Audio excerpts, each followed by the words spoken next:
स्वामी अद्भुतानंद। पूर्वाश्रम का नाम रखतुराम, लाटू। गांव बिहार के छपरा जिले के छोटा सा गांव। महासमाधि 24 अप्रैल 1920। लाटू महाराज का बचपन का नाम रखतुराम था। उनका जन्म बिहार के छपरा जिले के किसी देहात में एक गड़रिये के घर हुआ। उनके बाल्य जीवन के बारे में अधिक कुछ ज्ञात नहीं है, क्योंकि परवर्ती काल में वे इस विषय में कुछ कहना नहीं चाहते थे। वे कहते, मैं तो चरवाहों के साथ रहता था। उनका बहुत सा समय सरल बुद्धि चरवाहों के साथ खेलने तथा गाय चराने आदि में बीतता था। उनके माता पिता इतने गरीब थे कि 2 वक्त का भोजन भी बड़े मुश्किल से जुटता था। आहार जुटाने के अत्यधिक परिश्रम के कारण वे दोनों अकाल ही चल बसे और 5 वर्ष की आयु में ही रखतुराम अनाथ हो गए। तदोपरांत उनके निस्संतान चाचा ने उनके पालन पोषण का भार लिया।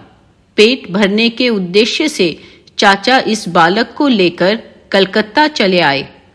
चाचा ने उन्हें श्री रामकृष्ण के भक्त डॉक्टर रामचंद्र दत्त के घर नौकर के रूप में नियुक्त करा दिया। मालिक के यहाँ वे बाजार जाना, महिलाओं को टहलने के लिए ले जाना, रामचंद्र का टिफिन पहुंचाना, ऐसे छोटे मोटे काम बड़े तत्परता से करते थे। सच्चरित्र आज्ञाकारी इस बालक से सब स्नेह करने लगे और उसे लालटू कहने लगे। आगे चलकर श्री रामकृष्ण की स्नेहपूर्ण बोली में लाटू, लेटो और नेटो के रूप में परिणत हुआ। काम से फुर्सत मिलने पर लाटू कुश्ती और कसरत आदि किया करते थे। वे अपने मालिक डॉक्टर रामचंद्र दत्त महाशय के मुख से ठाकुर के उपदेशों को सुना करते थे। वे ठाकुर से मिलने का अवसर ढूंढ रहे थे। एक रविवार उन्होंने मालिक से उन्हें ठाकुर के पास ले चलने के लिए कहा। वे लाटू को साथ ले गए।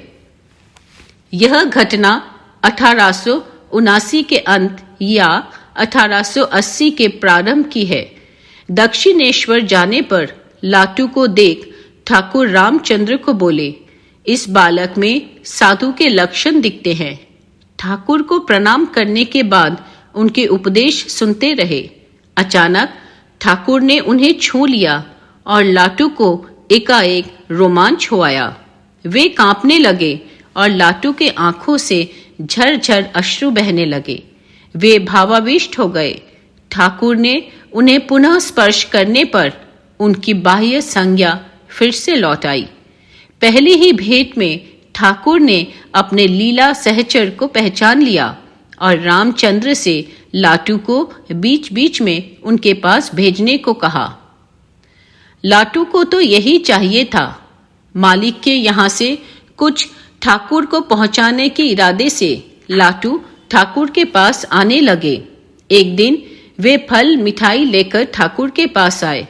उद्यान पथ में ही ठाकुर से भेंट हुई तो लाटू ने उन्हें साष्टांग प्रणाम किया। काली मंदिर की अपराह्न आरती के बाद लाटू ने ठाकुर को दिया प्रसाद ग्रहण किया और दक्षिणेश्वर में सारा दिन ठाकुर के साथ बिताया। ठाकुर के सान्निध्य से लाटू का मन अब घर काम में लगता नहीं था।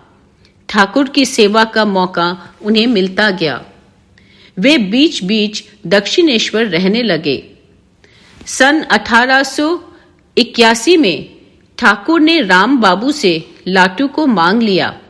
बस फिर क्या था, लाटू उस दिन से ठाकुर के सेवा में दक्षिणेश्वर में ही निवास करने लगे।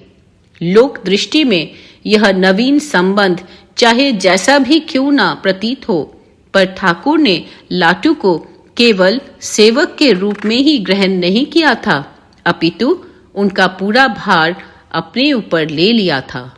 इसलिए हम देखते हैं कि ठाकुर उन्हें अपने पुत्र के समान ही मानते हुए अक्षर ज्ञान से लेकर सभी प्रकार की शिक्षा देने में प्रयत्नशील हैं।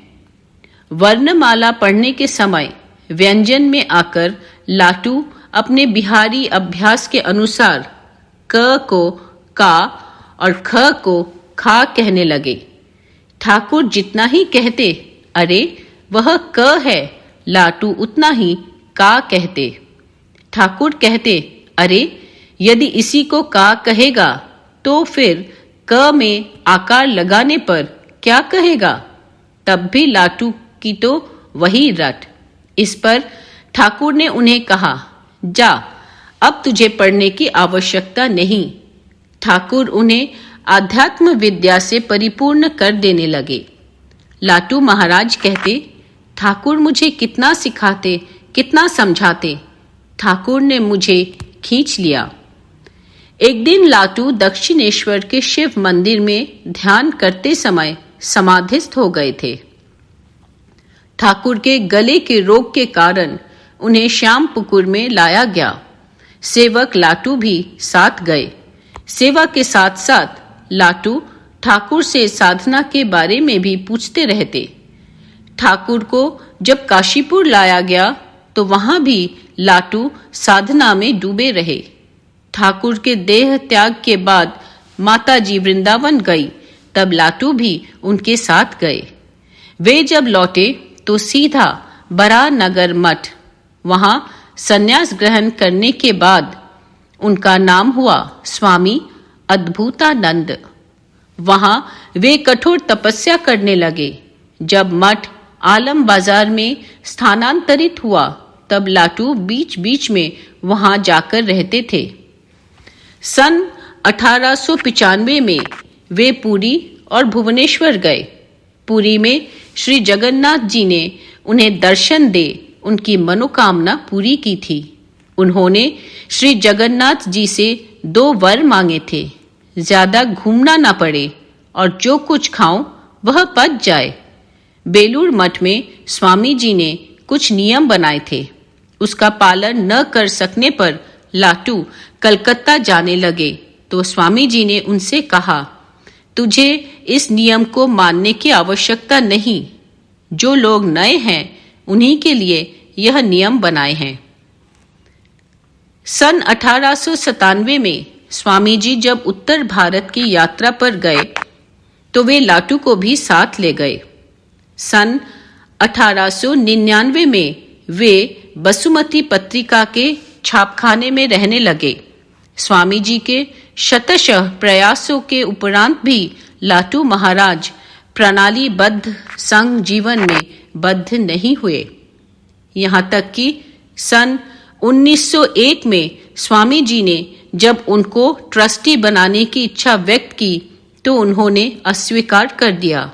लाटू महाराज यद्यपि निरक्षर थे, फिर भी शास्त्र की वाणी उनके निकट केवल कहने भर की बात नहीं थी, वह आंतरिक अनुभूति का विषय था। सन 1902 में स्वामी जी के शरीर त्याग के कुछ पूर्व से लेकर अक्टूबर 1912 में काशी धाम जाने तक लाटू महाराज प्रायः बलराम मंदिर में ही रहते। सन 1903 में वे कुछ भक्तों के साथ उत्तर भारत के कुछ तीर्थों का दर्शन कराए थे।